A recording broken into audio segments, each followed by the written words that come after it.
पूरे 18 साल बाद राहु ग्रह कुंभ राशि में गोचर करने जा रहे हैं। अब ये 18 महीने यानी आज 18 मई से लेके 5 दिसंबर 2026 तक इसी राशि में रहेंगे और ये 12 राशियों पर क्या असर डालेंगे इसके बारे में विस्तार से जानते हैं इस वीडियो में। तो सबसे पहले बात करते हैं मेष राशि की। मेष राशि के 11वें भाव में ये गोचर होने जा रहा है। 11वें भाव के राहु लाभकारी माने जाते हैं, तो मेष राशि के जातकों के जीवन में लाभ होगा, कामों में विस्तार होगा, उनका सोशल मीडिया, उनका रियल लाइफ में जो कम्युनिकेशन है वो बढ़ेगा, उनके संपर्क बढ़ेंगे, वे अपने संपर्कों से कई फायदे के काम में संलिप्त होंगे, संलग्न होंगे। इस गोचर काल में बृहस्पति की भी राहु पर दृष्टि है, तो इस समय आपके बड़ों से, आपके बॉस से आपको प्रमोशन पाने में आसानी मिलेगी। जो अभी तक अटके हुए थे वो प्रमोशन आगे हो जाएंगे। इसके साथ ही मेष राशि के जिन जातकों के बच्चे हैं, जिनकी शादी की उम्र हो गई है और जिनकी शादी टल रही थी किसी कारण से, उनकी शादी होनी बिल्कुल तय है इस गोचर काल में। और जिन मेष राशि वालों की खुद की शादी अभी नहीं हो रही थी, जिनकी उम्र है, उनकी शादी के पूरे योग बनेंगे। जो सिंगल हैं वो मिंगल होंगे और कई रिलेशनशिप्स स्टार्ट होंगे इस दौरान मेष राशि के जातकों के लिए। यहाँ एक बात ध्यान रखनी है, मेष राशि के जातकों की अपने छोटे भाई बहनों से या घर परिवार में, कुटुंब में खटपट होगी, मतभेद होंगे, ईगो फाइट्स हो सकती हैं, ईगो क्लैशेस हो सकते हैं, जमीन को लेकर या किसी सामान को लेकर विवाद हो सकते हैं। सोशल मीडिया पर भी आपके विवाद बढ़ सकते हैं, इसका ध्यान दीजिए, क्योंकि यहाँ से राहु की 5वीं दृष्टि आपके 3rd हाउस पर पड़ गई जहाँ बृहस्पति बैठे हैं। तो सोशल मीडिया पर साइबर लॉ से बचें कि कोई ऐसे केस में ना फंसे जहाँ पर आप पर साइबर केस बन जाए, क्योंकि आजकल छोटे छोटे कमेंट्स, छोटी छोटी तकरार वहां बड़ा रूप ले लेती हैं, इसको ध्यान में रखें। अब बात करते हैं वृषभ राशि के जातकों की। वृषभ राशि के जातक अब तक अंधाधुंध काम कर रहे थे, जिनका उनको कोई लाभ नहीं मिल रहा था, लेकिन इस समय राहु का ये गोचर आपके 10वें भाव में हो रहा है। इन पर दूसरे भाव से बृहस्पति दृष्टि डाल रहे हैं, इसलिए सीनियर मैनेजमेंट को, आपके बॉसेस को आपका काम पसंद आएगा। वे आपको इंक्रीमेंट और प्रमोशन देने पर मजबूर हो जाएंगे, और अगर नहीं देंगे तो आप सक्सेसफुली दूसरी कंपनी स्विच कर जाएंगे जहां पर आपकी बढ़त होगी। वृषभ राशि के जातक इस समय नई गाड़ी लेने का या फिर नई प्रॉपर्टी लेने का सोच सकते हैं, और इस काम में वे सफल होंगे। वो कुछ ना कुछ नया कर ही लेंगे इस क्षेत्र में। लेकिन याद रखें, किसी भी क्षेत्र में बड़ा इन्वेस्टमेंट करने से बचें। कहीं भी आप म्यूचुअल फंड या स्टॉक्स, इस सब में अगर इन्वेस्टमेंट करने जा रहे हैं तो बड़ा इन्वेस्टमेंट करने से बचते रहें। इस समय आपके अपने ससुराल पक्ष से मतभेद हो सकते हैं, इसका खास ध्यान रखें। अहंकार की लड़ाई से बचें, वरना इसमें आपका मानसिक चैन सुकून छिन सकता है। अपने काम से काम रखें, बेकार के विवादों से बचते रहें। इन आने वाले 18 महीनों में आपको गैस्ट्रिक की समस्या हो सकती है, इसका विशेष ध्यान रखें। योग करें, वॉक करें, इससे आपको गैस्ट्रिक की समस्या से राहत मिलेगी। आने वाले 18 महीनों में किसी भी तरह की पार्टनरशिप से बचें, चाहे वो बिजनेस पार्टनरशिप हो, चाहे नए रिलेशनशिप्स हों, उनसे बचें, आपके साथ धोखे हो सकते हैं। अब बात करते हैं मिथुन राशि की।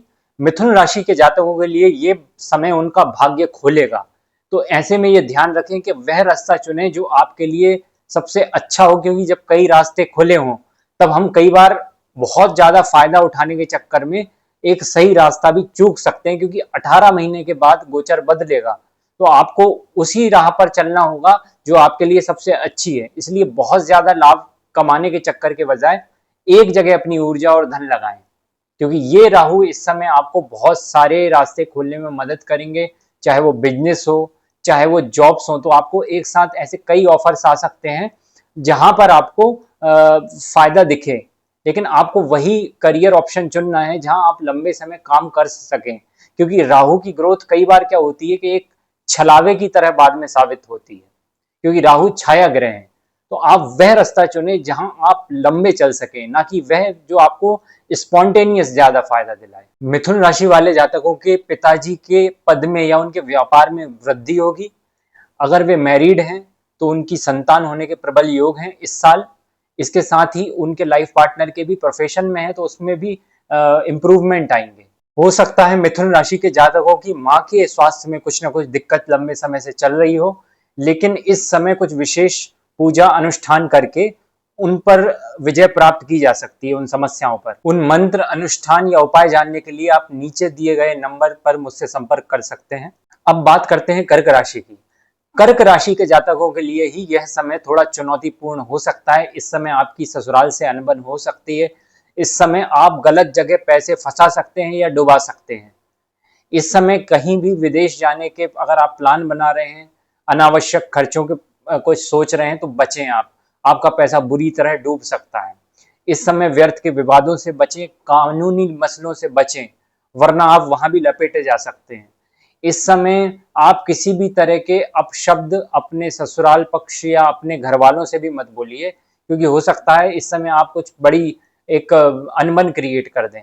न सिर्फ राहु का गोचर बल्कि बाकी ग्रहों का गोचर भी इस समय कर्क राशि के जातकों के लिए हर क्षेत्र में चुनौती खड़ी कर सकता है। इसके बारे में उपाय आप वीडियो के अंत में देख सकते हैं। अब बात करते हैं सिंह राशि की। सिंह राशि के जातकों के लिए यह समय फायदा लेकर आएगा। अगर आप अविवाहित हैं तो आपके विवाह होने के योग बनेंगे। आप अगर बिजनेस कर रहे हैं तो आपके बिजनेस में वृद्धि होगी। अगर आप जॉब में हैं तो जॉब में आप प्रमोट होंगे। अगर आप सोशल मीडिया, डिजिटल कम्युनिकेशन या फिर किसी तरह पॉलिटिकल वर्क में हैं तो वहां आपके कार्य में वृद्धि होगी। हाँ, ये जरूर है, अगर आप विवाहित हैं पहले से तो इस समय आपके मतभेद हो सकते हैं, इससे बचें। किसी तरह के भी अनावश्यक अहंकार पूर्ण जो रवैया है उससे बचें, वरना वो आपके बीच में एक लंबा मतभेद पैदा कर सकता है। इस समय पूरा फोकस अपने काम को बढ़ाने में दें।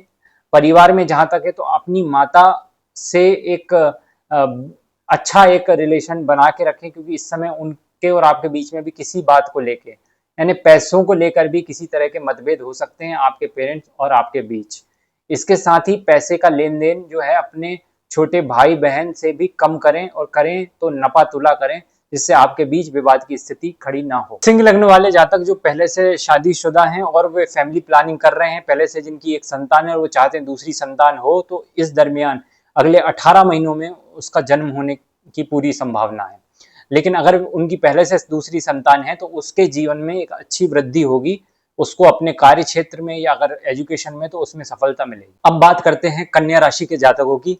इस समय आप अपने कार्य क्षेत्र में धुआंधार प्रदर्शन करेंगे, चाहे वह जॉब हो चाहे वह बिजनेस हो, इसमें आपका डंका बजेगा। अगर आप किसी कानूनी केस का सामना कर रहे हैं तो इस समय आप अपने शत्रुओं को रौंदते हुए आगे बढ़ेंगे और हर क्षेत्र में आप सफल होके मानेंगे। इस समय आपके प्रदर्शन की वजह से आपका लोहा माना जाएगा। अगर आप सामाजिक सर्कल में हैं तो वहां आप पॉपुलर हो जाएंगे, यानी पॉलिटिक्स हो गई, सोशल मीडिया हो गया, सामाजिक सर्विसेज के क्षेत्र हो गए। अगर आप सिविल सर्विसेज में हैं पहले से, किसी भी तरह की आप ऐसी जगह पर हैं जहां सोसाइटी में देखा जाता है आपको, वहां पर आप अपनी एक मजबूत छवि बनाकर सामने आएंगे। बस इस समय आपको कुछ चीजों का ध्यान रखना है। पहली तो ये कि आप फिजूल खर्ची से बचें। दूसरी बात, फेक प्रोमिसेस ना करें, जबरदस्ती के वादे ना करें जिनको पूरा करने में आपका बड़ा नुकसान हो जाए। एक और बात ये कि कहते हैं कि खाली दिमाग शैतान का घर। अगर आप किसी हेल्दी काम में नहीं है तो अनावश्यक राजनीति में अपना समय बर्बाद ना करें। किसी ऐसे काम में अपनी ऊर्जा और दिमाग लगाएं जिसमें आपको लॉन्ग टर्म फायदा हो, ना कि एक छोटी मोटी पॉलिटिक्स में, आपसी मतभेदों में, पारिवारिक कलह में, इस तरह की चीजों से बचे रहें। अब बात करते हैं लिब्रा यानी तुला राशि की। तुला राशि के जातक अगर स्टूडेंट हैं तो विदेश जाने की प्लानिंग कर सकते हैं। अगर आप पहले से ही कोई काम में इन्वॉल्व हैं तो उसमें भी आप सफल होंगे। आप चाहेंगे स्विच करने की कंपनी, और स्विच करके ज्यादा फायदा कमाने पर आपका जोर रहेगा और आप उसमें सफल भी होंगे। इसके साथ ही अगर आप रिलेशनशिप में हैं तो आप इस चीज का ख्याल रखें कि इस समय आपके साथ चीटिंग भी हो सकती है और आप खुद भी चीटिंग कर सकते हैं। इसका विशेष ध्यान रखें। अगर इस तरह का आपका माइंडसेट है तो इससे बचें, क्योंकि कुछ समय तक तो आप इन सब चीज़ों से बच सकते हैं, लेकिन लॉन्ग टर्म में ये आप पर बैकफायर करता है और 18 महीने के बाद आप इसका एक नुकसान झेल सकते हैं। तुला राशि के जातक अपने पिता के साथ मिलकर किसी काम को बढ़ा सकते हैं, अपने पुश्तैनी काम को, व्यापार को बढ़ा सकते हैं और इसमें आप सफल भी होंगे। और इस काम में अगर आपको मेहनत लगेगी तो बिल्कुल बेधड़क करिए, क्योंकि अगर 1-2 साल आप इस काम में मेहनत कर लेते हैं तो आने वाले कई वर्षों तक इसका फल आपको मिलेगा। जो लोग शादीशुदा हैं और जिनके बच्चे हैं, उनके बच्चों के जीवन में वृद्धि होगी। उनकी एक संतान है तो उनकी एक और संतान हो सकती है आगे। अब बात करते हैं वृश्चिक राशि की। वृश्चिक राशि के जातकों को ये राहु एक बड़ा निवेश करवा सकता है और इस निवेश से उनको नुकसान भी हो सकता है। वे 2 नंबर के कामों में फंस सकते हैं, इसलिए कहीं भी जमीन का या फिर और किसी प्रॉपर्टी का सौदा करें तो बहुत ध्यान देकर सौदा करें, अदरवाइज इस डील में आपको कहीं ना कहीं धोखा हो सकता है। अगर किसी के बच्चे विदेश जाना चाहते हैं तो इस समय उनके ऐसे योग हैं कि वे विदेश जाकर अपनी एजुकेशन या काम को जारी कर सकते हैं। रिलेशनशिप्स की दृष्टि से ये समय अच्छा नहीं है, इस समय मतभेद हो सकते हैं और ये बड़े विवाद का रूप भी ले सकते हैं, इससे सावधान रहें। आपकी माँ के जीवन में कोई ना कोई स्वास्थ्य समस्याएं आ सकती हैं, इसका भी आपको विशेष ध्यान रखना पड़ेगा। उनकी चिकित्सा के लिए, उनके चेकअप के लिए जरूर प्रयास करते रहें। अब बात करते हैं धनु राशि की। धनु राशि के जातक इस समय चमकता सितारा बनने जा रहे हैं। वे हर दिशा में वृद्धि करेंगे, बस उनके अपने भाई बहनों से मतभेद हो सकते हैं, वरना इस समय वे बहुत तेजी से अपने करियर में, अपनी सोशल लाइफ में और अपने व्यापार में जमकर वृद्धि करने वाले हैं। इस समय वे किसी के रोके नहीं रुकने वाले हैं। बस इस बात का ध्यान रखें कि आपके घर का माहौल थोड़ा तनावपूर्ण हो सकता है, जो अगले 1 वर्ष लगभग 18 महीने रहेगा। इससे ज्यादा चिंतित ना हो, बाद में चीजें सब शांत हो जाएंगी। जो लोग अविवाहित हैं उनके विवाह का परफेक्ट समय है, और जिनकी संतान नहीं है उनकी संतान अगले 18 महीने में हो सकती है। जिनकी पहले से ही संतान है उनके संतानों के जीवन में बहुत अच्छी बड़ी वृद्धि होगी, उनके कार्य क्षेत्र में या उनकी एजुकेशन में। अब बात करते हैं मकर राशि की। मकर राशि के जातकों की भले ही शनि की 7.5 समाप्त हो गई, लेकिन उनके संघर्ष अभी समाप्त नहीं हुए हैं, बल्कि इन गोचर काल में, जो कि बृहस्पति का गोचर काल है और राहु और शनि का जो गोचर काल है, ये इनके नए संघर्ष खड़े करने जा रहा है। निश्चित रूप से संघर्ष के बाद सफलता मिलेगी, लेकिन आने वाले 1-2 साल तक फिर से आपको कमर कस लेनी है, क्योंकि आपके वर्क प्लेस पर कई तरह के भ्रम पैदा होंगे। आपकी घरेलू लाइफ में भी डिस्टरबेंस बना हुआ है, जो कि हो सकता है आगे बना रहे। अपनी वाणी पर संयम रखें, कोई स्मार्ट डिसीजन लें, एक समझदारी भरे निर्णय लें। अपने घर के जो टेंशन है उनको अपने कार्य क्षेत्र में ना आने दें, और कार्य क्षेत्र के टेंशन अपने घर में लेकर ना जाएं। इन दोनों को अलग रखें और अपनी राह बनाएं। अगर आपने पैसों के लिए शॉर्टकट लेने की कोशिश की तो आप मुंह के बल गिरेंगे, इसका विशेष ध्यान रखें। अब बात करते हैं कुंभ राशि की। आपकी राशि में ही राहु का ये गोचर हो रहा है। आप ये बात समझ लीजिए कि ये 18 महीने आपके लिए अपने कार्य क्षेत्र में, अपने जीवन में नई ऊंचाई छूने के 18 महीने हैं। इस समय आप चाहें तो किसी भी हद तक जा सकते हैं, इसलिए इस मौके का पूरा पूरा उपयोग करें। अगर आपको ऐसा लगता है कि इस कंपनी में अगर आप कंफर्टेबल हैं, दूसरी कंपनी में जाके नए चैलेंजेस लेकर आप आगे बढ़ सकते हैं, तो बिल्कुल आप रिजाइन देकर नई नई अपॉर्चुनिटी को एक्सेप्ट कर सकते हैं। अगर आप विवाहित हैं, आपके बच्चों के जीवन में भी इसी तरह का समय आएगा। अगर वे बड़े हैं और वे करियर में एक नई छलांग लगाने जा रहे हैं, तो निश्चित रूप से इस समय वे छलांग लगा पाएंगे। अविवाहित हैं तो आपके विवाह होने के बिल्कुल योग बने हुए हैं। आपकी एजुकेशन, अगर आप विद्यार्थी हैं तो इस समय आप नए नए एग्जाम्स देंगे और उसमें सफल होंगे। आप जमकर पढ़ेंगे, यानी किसी भी क्षेत्र में अगर आप हैं तो आपका एकदम उत्थान ही होना है। और जो लोग हाउसवाइफ्स हैं उनके जीवन में भी इस तरह एक तरह की सकारात्मकता आएगी। उनके बच्चे, उनकी पूरी फैमिली जिसे वो मैनेज करती हैं, देखती हैं, उसमें वो सफल होंगी, घर के सारे काम बनेंगे। तो ये समय कुंभ राशि के लिए विशेष रूप से बहुत अच्छा समय है। अब बात करते हैं आखिरी राशि मीन की।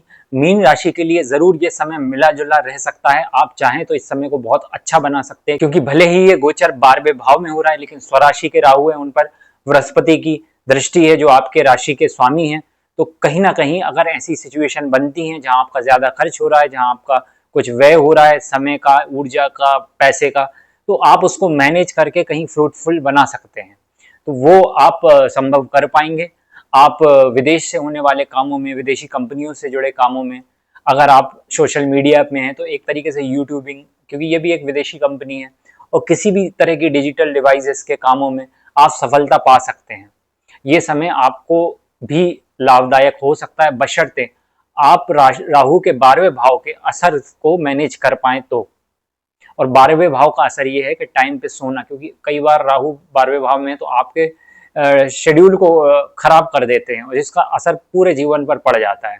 आप अगर 2 नंबर के कामों में, नशे पत्ते में लिप्त हो जाएंगे तो फिर ये गोचर आपको खराब फल दे देगा। तो इन सारी चीजों का ध्यान रखें।